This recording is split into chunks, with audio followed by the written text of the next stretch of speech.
Dragă fluturaș. Poftim? Dragă fluturaș. Era scaunul acolo. Hai sus. Crezi că o vrut pe scaun? Da, sigur. Așa.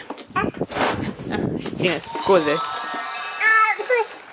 Acum mă dai și ei? Aici sunt. Na, dai și ei. Dai și ei să papă. Dai și ei. Ce-o faci? Dai lui Maia. Bravo.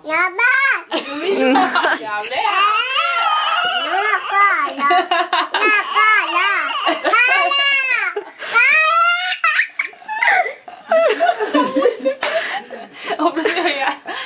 No, ține-o că e de pe jos. Unde? Stai că uite aici. Da, mama, ai mâncat, Maia. De ce te încroi? Uite aici. Uite ce primești. Mulțumesc. Hai că dau și ție, Nati. Nati.